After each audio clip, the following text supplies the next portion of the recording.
How many have you forgiven today? Chapter 15, The Unknown. Are you sure you have to go? Celestia asks. Anon has just finished his meal and has gotten up out of his seat. His day is far from over.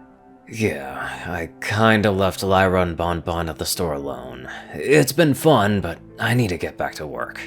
Understandable. Luna comes in. Thank you for having lunch with us. No thanks needed. It's nice spending time with you two. That gets a smile out of the two sisters. Anon stretches in place some just before he gives them a wave and takes his leave. See ya. Bye. Both Luna and Celestia say. Anon walks out of the dining hall and closes the door behind him. That was an interesting turn of events, but he's done with all this craziness for today. Time for him to head on back to work, then get ready for his meeting with Pinky. He swears he has no idea what the mayor is thinking. He can only hope that the evening turns out better than this day has. Anon walks into the shop and gives a sigh of relief. Finally, a place he understands. The shop is still full and Lyrae's working the register as usual. She looks up as she hears the doorbell and her eyes widen when she sees Anon. Anon already has a bad feeling as time starts to slow. He can see how Lyrae jumps onto the counter and launches herself towards him. There's no way he can move away in time, so he accepts his fate as she slams into him. His back smacks against the door as he wraps his arms around Lyrae to keep her from falling. She's crying with her muzzle buried in his chest. Anon has no idea what could have caused this, but he's glad to see Bonbon come running from the back room to assist him. That is until he notices that she launches herself towards him as well. He quickly moves Lyrae to one arm and takes the hit from Bonbon just as he uses his free arm to hold her from falling. His back is definitely hurting now as these two cry over him. All of the customers are just as confused as he is.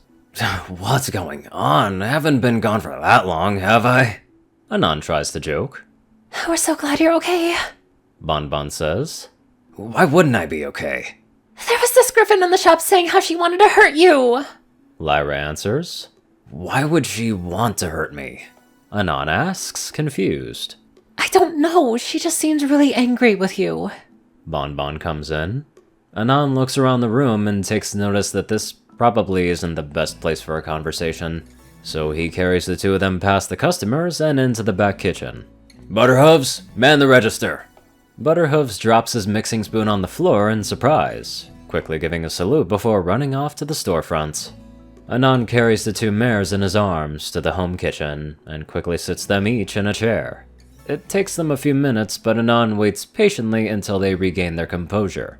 Once they do, he takes a seat and they give him their full attention. Now, tell me what happened, from the top. There are so many things I don't understand. Twilight mumbles to herself. So many things I've never noticed before. Why is that? Do other ponies notice this stuff? Studying as hard as I ever see. Twilight feels her heart skip a beat as that voice hits her ears.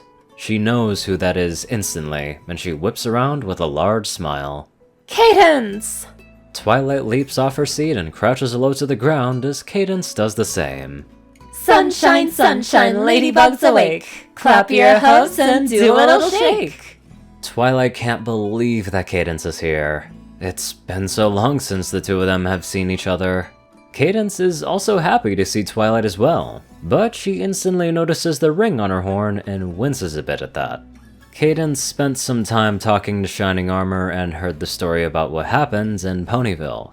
Cadence, for the most part, thought it was some kind of joke, but he was serious the entire time. Now that she sees the ring, she can't help but feel conflict inside of her. How can the pony in front of her do such a horrible thing? It almost seems like an alien concept to think Twilight would even be capable of such a thing. Yet here she is, with a ring on her horn and a smile on her face. However, that doesn't stop her from loving Twilight. They've spent years together, and if Twilight made a mistake, then perhaps Cadence can help make everything better. How have you been? Cadence asks. Great! I've been learning about how some pony can get another to forgive. Twilight becomes silent as she feels her heart fall a bit. Does Cadence know about what happened in Ponyville? What does she think about her? Cadence notices Twilight's pause and decides to step in.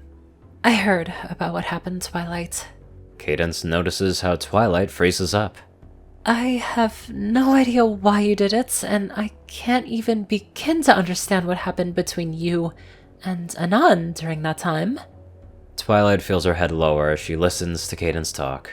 But I believe that right here and now, you truly wish to do the right thing. I Twilight can't stop herself as she buries her face into Cadence's chest, letting go a stream of tears. Cadence can only embrace Twilight as she pats her back gently. Shh. It's alright, Twilight. I'm sorry. I'm sorry. Twilight keeps repeating to herself as she continues to cry. That's it. Let it all out. Cadence holds Twilight for a while as she cries everything out. It must be hard for Twilight. She's so used to messing up and being forgiven. Yet what she did isn't something that can be forgiven so easily. She's faced with a challenge that she may never overcome. Cadence understands how Twilight feels. After all, she took care of her when she was a filly. Some time passes and Twilight finally calms down. Cadence uses a wing to clear her tears away. Feeling better? A little. Good. They break from their embrace. So, what have you been learning? Twilight clears her face a bit, but feels calmer than she did moments before. I've been learning about body language. Cadence nods. That can be a difficult thing to learn from a book. What do you mean? Body language is organic. It's different from pony to pony, creature to creature. Sure, you can learn basic things, but to truly grasp body language, you must go out and experience it. Twilight's ears pin back a bit. I don't know, Cadence. Cadence feels a smile on her face. Come on, let's go. Twilight doesn't get another word out as Cadence grasps one of her hooves and runs towards the library door. Even though she's shocked by what is happening, she can't help but feel a smile growing on her face.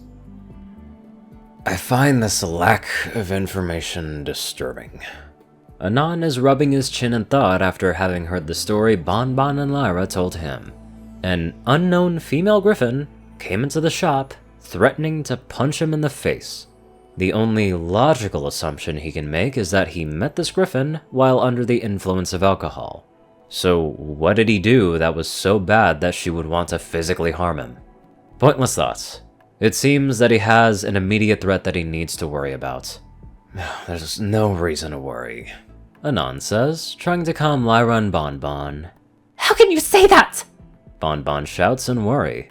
What if this griffin catches you alone? We can't protect you if you're not with us. Lyrae adds. Anon raises his hands to silence them. They just sit there and wait for him to speak. I'm not alone. Luna has ordered the captain of her guard to protect me. While I'm positive it isn't her, there is a pony watching me right now. I can only assume it's one of her subordinates. Bonbon and Lyrae looked around the room, confused. How do you know that? Bonbon asks.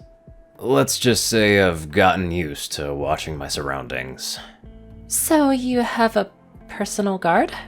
Lyrae asks. In a manner of speaking, yes. That calms the both of them down considerably. Knowing that Anon has a trained guard, a guard of Luna's no less, makes them feel a lot better about what is happening. Anon notices the both of them let out a sigh of relief. Hopefully that'll calm them down about this situation. So, no need to worry. Sorry you had to deal with that griffin in the first place. Not at all. Lyrae comes in, but quickly settles down with a blush on her face. I wouldn't let any pony hurt you. Well, that's one less thing you two need to worry about.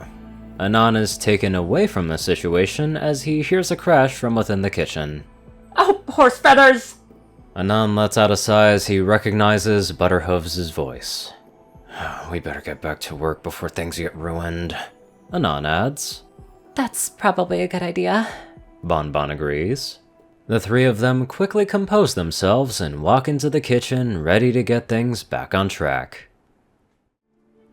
I wonder if any of the other guards that may watch over Anon are gonna try to flirt with him or something, because that can be a big possibility. Now, how about we get on to our smooth donators. Top donators are 630, J10 Man, Only One Thing, Ceru, Orion, and IronSky. Darkside, Rayden, Narwhals, Blackmoonheart, Pastel Skies, Austin Rolan, Stu Hex, Sword Brother, Mordred, Omicron, Lyrae, Will, Chris, Twinkie, Ridesoul, Badass Waffle, Shadow Moon, Luigi88, and many more awesome people. Thank you all so much for watching this video and live life to the fullest.